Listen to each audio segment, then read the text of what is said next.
जहाँ पे ये एफआईआर की न्यूज़ सबसे ज़्यादा ट्रेंड कर रही थी फैजू का, वहीं कंगना रनावत की न्यूज़ बहुत ज़्यादा ट्रेंड कर रही थी कि मीडिया ने उन्हें बाइकआउट कर दिया। उन्होंने बहुत बदतमीजी किया था मीडिया के साथ। उनकी बहन ने बहुत सारे ट्वीट किया है मीडिया को लेकर कि मीडिया गंदी है, मीडिया ये है, मीडिया वो है, उनको तो धो धो कर सही करना चाहिए। इस चीज़ को लेकर आप क्या सोचते हैं सर? नहीं, ये गलत बात है कि कंगना की सिस्टर अगर इस तरह से कर रही है तो, क्योंकि कंगना रनावत को इसके लिए आगे आके बोलना चाहिए कि हमेशा मीडिया ने आपका सपोर्ट किया है।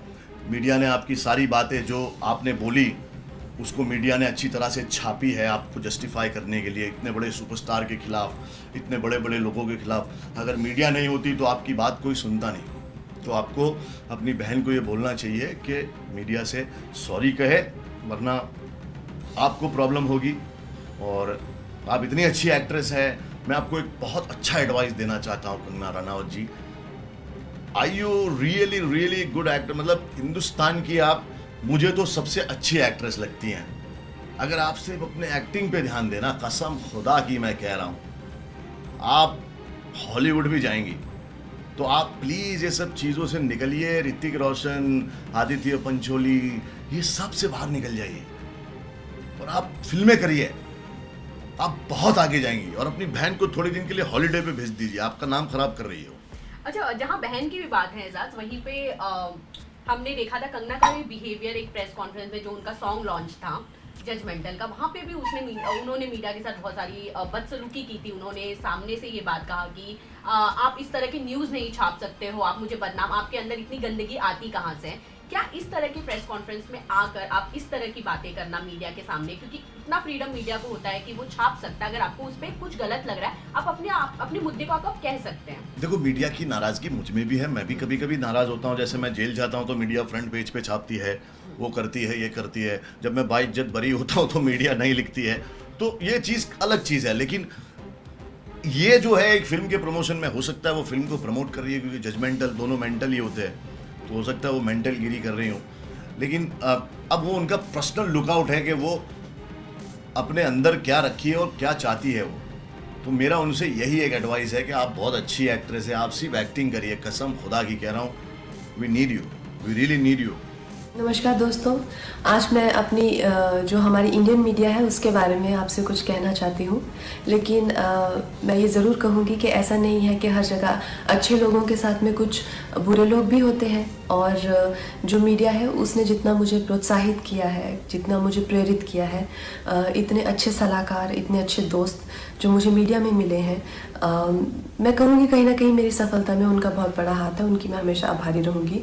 लेकिन जो दीमक की तरह जो एक सेक्शन मीडिया का है जो हमारे देश में दीमक की तरह लगा हुआ है और उसको धीरे धीरे करके उसकी गरिमा को, उसके अस्मिता को, देश की इंटेग्रिटी को, देश की एकता को आए दिन अटैक करता रहता है, आए दिन इनके जो भी है झूठी अफवाहें फैलाते रहते हैं, अपने गंदे भद्दे विचार, देशद्रोहिता के जो विचार हैं वो ओपनली सबके सामने रखते हैं। और इनके खिलाफ हमारे कॉन्स्टिट्यूशन में किसी भी तरह का कोई भी ना पेनल्टी है और ना ही कोई सज़ा है। आप तो इस चीज़ से मुझे बहुत ही ज़्यादा ठेस लगी और मैंने अपने आप में ही ये डिसाइड कर लिया कि ये जो दोगली मीडिया है, ये जो बिकाऊ मीडिया है, जो खुद को लिबरल कहती है, सेक्युलर कहती है, और कुछ नहीं है, 10वीं फेल भी नहीं है ये लोग सूडो लिबरल हैं और ये लोग बिल्कुल भी सेक्युलर नहीं है। अगर ये सेक्युलर होते तो हमेशा धार्मिक चीज़ों को लेके देश की एकता पर हमेशा प्रहार नहीं करते। ऐसे ही एक जिंदी से जर्नलिस्ट को मैं 1-2 दिन पहले एक प्रेस कॉन्फ्रेंस में मिली, तो उसी की तरह बहुत सारे लोग हैं जो जितने भी हमारे जो सीरियस इश्यूज़ हैं, हमारे जो सीरियस कॉजेज़ हैं। वर्ल्ड एनवायरनमेंट में डे के दिन मैंने प्लास्टिक बैन को लेके एक कैंपेन किया था, जिसमें मैंने प्लास्टिक के खिलाफ ईशा योगा सेंटर के साथ में काफ़ी कुछ एक्टिविटीज़ की थी। इस जर्नलिस्ट को मैंने उसकी खिल्ली उड़ाते हुए देखा। फिर मैंने काउ स्लॉटर के अगेंस्ट, एनिमल क्रूलिटी के अगेंस्ट एक कैंपेन किया, उसका भी ये मजाक उड़ा रहा था। एक शहीद पे मैंने फिल्म बनाई, उसके नाम की खिल्ली उड़ा रहा है। और प्लीज़ आप ये गौरतलब ये है कि इनके पास किसी भी तरह का कोई तर्क वितर्क, समीक्षा या विचार, जो कि एक पत्रकार का हक है, उस तरीके से नहीं, गाली गलौज करके, गंदी बातें लिख के, प्रोफेशनल ट्रोल्स जो हैं खुद को मुफ्त का खाना खाने पहुंच जाते हैं ये हर जगह प्रेस कॉन्फ्रेंस पे। मैं जानना चाहती हूँ कि कोई तो क्राइटेरिया होना चाहिए कि अगर आप खुद को जर्नलिस्ट कह रहे हैं, क्या आपने किया हुआ है? मुझे एक अपना लिखा हुआ कोई ना कोई एक पीस या एक ब्लॉग, जैसे मैं खुद को अगर कलाकार कहती हूँ तो कुछ तो होना चाहिए टू माई क्रेडिट। आप खुद को क्यों पत्रकार कह रहे हैं? किस लिए आप पत्रकार बने हुए हैं? इन 3-4 लोगों ने मिलकर, क्योंकि मैंने उस इंसान के प्रश्नों का उत्तर देने से मना कर दिया, मैंने कहा एक इंटरनेशनल को मैं क्यों एंटरटेन करूं? मेरे पास किसी भी तरह के देशद्रोही के लिए 0% टॉलरेंस है। तो 3-4 लोगों ने मिलकर मेरे खिलाफ एक कोई गिल्ड बनाई है, शायद कल ही बनी है, ना ही उसकी कोई मान्यता ही है और ना ही उसकी कोई धारणा ही है। तो उस गिल्ड के चलते हुए लोगों ने मुझे धमकी देना शुरू किया है कि मुझे बैन कर देंगे या मेरी कोई चीज़ का मुझे कवर नहीं करेंगे या मेरा करियर बर्बाद कर देंगे। अरे नालायकों, देशद्रोहियों, बिकाऊ लोगों, तुम लोगों को खरीदने के लाखों भी नहीं चाहिए। तुम लोग तो इतने सस्ते हो, 50-60 रुपए में बिछ जाते हो। जो अपनी देश के साथ गद्दारी करे, अपनी ही थाली में जिसमें खाते हैं उसी में छेद करते हैं, तुम जैसे नालायक मुझको बर्बाद करोगे। तुम लोगों के बाप दादाओं को भी मैंने लोहे के चने चबाए हैं। आज मैं अगर तुम लोगों जैसे लोगों की चलती ना मूवी माफिया और तुम जैसे सड़े हुए सूडो जर्नलिस्ट की चलती, तो आज मैं इंडिया की टॉप एक्ट्रेस और हाईएस्ट पेड एक्ट्रेस नहीं होती।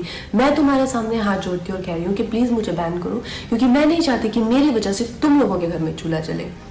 और इससे ज़्यादा बड़ा एहसान आप मुझ पर नहीं कर सकते कि आप मुझे बैन कीजिए। और जो भी मेरे भाई बहन इस देश के जो युवक युवतियाँ हैं जिन्होंने इन लोगों का बहिष्कार किया है, और जब मणिकर्णिका फिल्म भी आई थी और मूवी माफिया उसके अगेंस्ट पूरी गैंगअप हो गई थी, तो इन बच्चों ने इतने अच्छे तरह से हर दिन we stand with Manikarnika trend किया, उस फिल्म को बहुत सफल बनाया। फिल्म ने 150 करोड़ से ज़्यादा का बिजनेस किया और इस चीज़ से मुझे इतना गर्व है अपने देशवासियों पर, आप लोगों के लिए।